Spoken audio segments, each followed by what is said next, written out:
नमस्कार Anay, welcome you to world affairs. मैं हूं प्रशांत धवन और इस वीडियो में हम बात करने वाले हैं जापान के बहुत ही स्पेशल गिफ्ट के बारे में to the people of India. मैं यहाँ पे बात कर रहा हूँ Ramayana the legend of prince Ram के बारे में, जो अपने आप में एक एनिमे मूवी है जो शायद 90s में पैदा हुए या फिर इवन अर्ली 2000 में पैदा हुए हर बच्चे ने एक बार टीवी पर या फिर इंटरनेट पर कहीं ना कहीं देखी होगी। एक बहुत ही आइकॉनिक मूवी है। रामायण को जिस तरीके से प्रेजेंट किया था जापानीज एनिमेटर्स ने, इसने इंडियंस की इमेजिनेशन कैप्चर कर ली थी। और 2022 में आपको ये बता दूं, एक बहुत ही स्पेशल साल रहने वाला है भारत और जापान दोनों के लिए, क्योंकि 2022 में इंडिया और जापान सेलिब्रेट कर रहे हैं 70 years of their diplomatic relations. तो इस साल आप देखोगे जापान के प्रधानमंत्री फूमियो किशिदा ये भारत में आएंगे। बहुत से इनके मिनिस्टर्स भी और आएंगे, काफ़ी बातचीत होगी, मीटिंग्स होंगी, डिस्कशंस होंगी, हो सकता है कि कुछ इंपॉर्टेंट डील्स भी हो। इस दौरान ये भी देखा जाएगा कि जापान का जो फिल्म फेस्टिवल है ये भी होगा इंडिया में। अब इस फिल्म फेस्टिवल में एक मूवी है जिसका वेट सब लोग कर रहे हैं, वो है Ramayana the legend of prince Ram. होगा यहाँ पर क्या कि इस एनिमे मूवी को रीमास्टर किया जाएगा, मतलब कि 4K में इसको कन्वर्ट करेंगे। इस मूवी की क्वालिटी काफ़ी हद तक इंप्रूव की जाएगी मॉडर्न टेक्नोलॉजी से, और उसके बाद ये मूवी रिलीज होगी जापान और भारत दोनों में।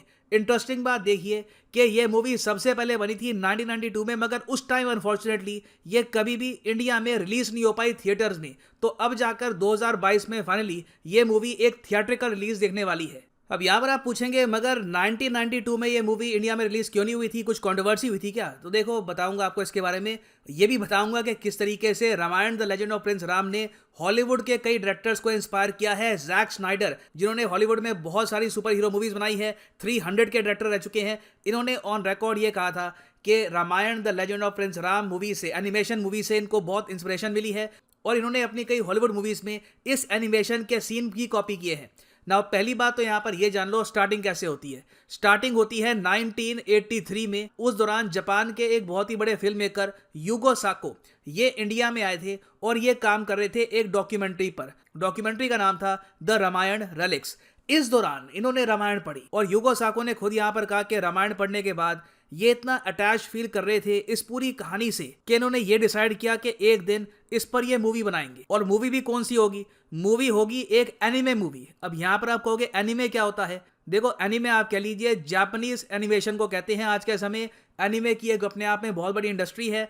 1990s में आप कह सकते हैं एनिमे फिर भी काफ़ी हद तक लिमिटेड था, इसका स्कोप काफ़ी लिमिटेड था। तो उस टाइम के हिसाब से इनका जो ये कॉन्सेप्ट था कि रामायण को मैं एनिमे फॉर्म में बनाऊंगा, ये एक रेवोल्यूशनरी आइडिया था। और यहाँ पर आप पूछेंगे मगर इन्होंने प्रॉपर ह्यूमन एक्टर्स के साथ एक प्रॉपर मूवी क्यों नहीं बनाई, एनिमे ही क्यों बनाया? इसके पीछे यूगो साको का तर्क ये था, इन्होंने कहा कि मेरी नज़रों में लॉर्ड राम भगवान है, और मैं मानता हूं कि भगवान को अगर सबसे बेस्ट तरीके से आपको डिपिक्ट करना है तो एनिमेशन के जरिए ही हो सकता है।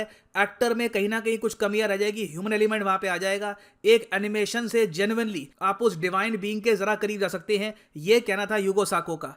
तो इन्होंने फिर जो ये आइडिया है रामायण एनिमेशन फिल्म का, ये पिच किया इंडियन और जापानीज गवर्नमेंट को। इनडायरेक्टली डिसाइड किया गया कि दोनों सरकारें फंड करेगी Ramayana the legend of prince Ram को, और धीरे धीरे फिर यूगो साको ने इस मूवी की जो कास्टिंग है ये भी स्टार्ट करी।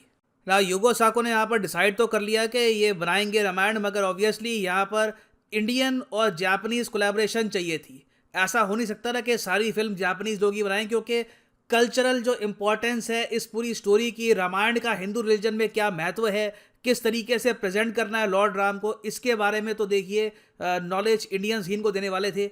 तो यूगो साको के अंडर बहुत से और डायरेक्टर्स आए, इन्होंने कई और डायरेक्टर्स को लिया। इंडिया के जो बहुत ही फेमस एनिमेशन डायरेक्टर थे राम मोहन साहब, इनको यहाँ पर प्रोजेक्ट का पार्ट बनाया, और धीरे धीरे एक पूरी टीम बनाई गई जहाँ पे म्यूजिक डायरेक्टर इंडियन थे, एनिमेशन डायरेक्टर जापानीज थे, आर्ट डायरेक्टर जापानीज थे, कोऑर्डिनेटर इंडियन थे। धीरे धीरे एक पूरी टीम बनी और कई सालों के बाद आप सोचिए 1983-84 में आइडिया आया और करीब 8-9 साल लग गए इस 135 मिनट लॉन्ग एनिमेशन मूवी को बनने में। मगर अजीब बात देखिए कि ये मूवी दुनिया भर में रिलीज हुई, अमेरिका में, जापान में लोगों ने खूब एंजॉय किया, मगर भारत में रिलीज नहीं हो पाई। भारत में रिलीज इसलिए नहीं हो पाई थी क्योंकि देखो 1992 ये साल बहुत ही ज़्यादा कंट्रोवर्शियल था भारत की हिस्ट्री में। ये वो साल था जब राम जन्मभूमि का जो विवाद था बहुत ज़्यादा हाई था, और कई देखिए उस वक्त रिलीजियस संगठन थे। विश्व हिंदू परिषद ने फॉर एग्जांपल ये कह दिया था कि रामायण को एनिमेटेड फॉर्म में नहीं दिखाना चाहिए, इससे रामायण की इंपॉर्टेंस कम होगी। लोगों को बेसिकली डाउट था कि जापानी क्या करेंगे, कौन सी एनीमे मूवी बना देंगे, इससे रामायण की जो इंपॉर्टेंस है कम तो नहीं हो जाएगी।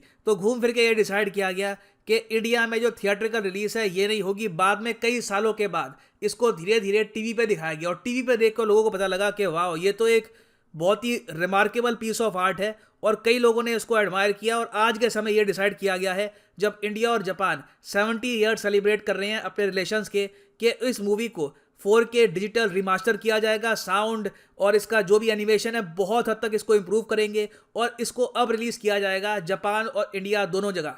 और एक बहुत ही इंटरेस्टिंग बात यहाँ पर यह है कि ये मूवी अब एक ऐसे टाइम में रिलीज हो रही है जब दुनिया भर में एनिमे की ओवरऑल जो इज्जत है एज एन इंडस्ट्री ये बहुत बढ़ चुकी है। इज्जत क्यों बढ़ चुकी है? क्योंकि ओवरऑल एनिमे इंडस्ट्री रेवेन्यू बहुत कमा रही है। यहाँ पर आप देख पाओगे, ये आपके सामने चार्ट है कि हर जो दुनिया भर की मूवी इंडस्ट्री है ये कितना रेवेन्यू कमाती है डॉलर्स में हर साल। बॉलीवुड को आप अगर देखो तो एक साल में रेवेन्यू की मैं बात करूं, मूवीज की बात नहीं कर रहा कि नंबर ऑफ मूवीज कौन कितनी प्रोड्यूस करता है, रेवेन्यू की अगर मैं बात करूं तो रफली आप कह सकते हैं 21-22 हज़ार करोड़ के आसपास ये कमा लेते हैं रेवेन्यू। हालांकि ये रेवेन्यू उम्मीद की जा रही है कि बहुत ही जल्द $5 बिलियन हो जाएगा। ये सिर्फ बॉलीवुड की बात कर रहा हूं, साउथ की फिल्म इंडस्ट्री बाकी सब ऐड कर दोगे तो टोटल नंबर बहुत बड़ा बन जाएगा। इसके कंपैरिजन में हॉलीवुड बहुत ऊपर है, मगर आप देखोगे एनीमे भी बहुत पीछे नहीं है। एनीमे मूवीज को भी आप अगर देखो आज के समय $2.3 बिलियन का रेवेन्यू कमा लेती है। और सबसे बड़ी बात यह है कि यहाँ पर लागत बड़ी कम होती है। हॉलीवुड में देख लो या फिर आपको बॉलीवुड में देख लो, आपको अगर एक मूवी बनानी है तो बड़े स्टार को कास्ट करना पड़ेगा और स्टार भी इन्वेस्टमेंट करता है खुद पर, 6 पैक ऐप बनाता है, इमेज बनाता है। एनीमे में आप देख लो एक कमरे में 4 बंदे बैठते हैं, ड्राइंग्स बनाते हैं और एक बहुत ही रिमार्केबल मूवी बन जाती है और वो बिलियंस कमाती है ऑल ओवर द वर्ल्ड। और अगर आप जानना चाहते हैं Ramayana the legend of prince Ram के इम्पैक्ट के बारे में ऑन हॉलीवुड, तो बहुत ही फेमस डायरेक्टर हैं हॉलीवुड के जैक स्नाइडर। आपको पता होगा इनके बारे में, बैटमैन वर्सेस सुपरमैन इन्होंने बनाई थी, 300 जो मूवी थी 300 वो इन्होंने बनाई थी, स्पार्टा वाली मूवी। इन्होंने ओपनली ये कहा था कि जब मैंने 1992 की जो मूवी देखी थी the legend of prince Ram, I fail in love with this movie. और मैंने काफ़ी जगह जो सीन्स हैं इस मूवी के ये बोरो भी किए हैं। यहाँ पर आप देख पाओगे जो मूवी है 300, यहाँ पे जो ये सीन है ना ये स्पार्टन्स का, ये एक्चुअली काफ़ी हद तक इंस्पायर्ड है from the scene from Ramayana. और ये एक और सीन यहाँ पे आप देख पाओगे फ्लाइंग चैरियट का जो सीन है हैरी पॉटर मूवी में, ये भी कहा गया है कि Ramayana the legend of prince Ram से ही इंस्पायर्ड है। और यहाँ पर आप देख पाओगे इस पे आर्टिकल है the 1992 Ramayana inspired more Hollywood movies than you can believe.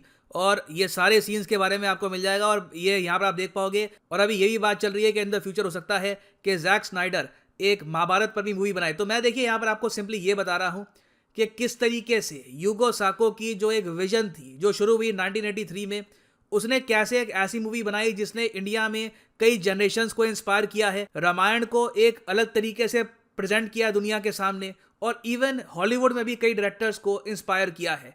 तो इस मूवी को हम फाइनली प्रॉपरली सेलिब्रेट करेंगे with a theatrical release in India. और ये अज्यूम मत कर लेना कि ये अकेली मूवी होगी जिसको हाईलाइट किया जाएगा। 2022 में बहुत सी जापानीज मूवीज आपको दिखने वाली है भारत में। और मैं ये कहूँगा it will be a year to celebrate India Japan relations. हाँ, मैं एग्जाम पर्सपेक्टिव से आपको यही बता दूं कि एक थीम भी दिया गया है इस साल को सेलिब्रेट करने के लिए।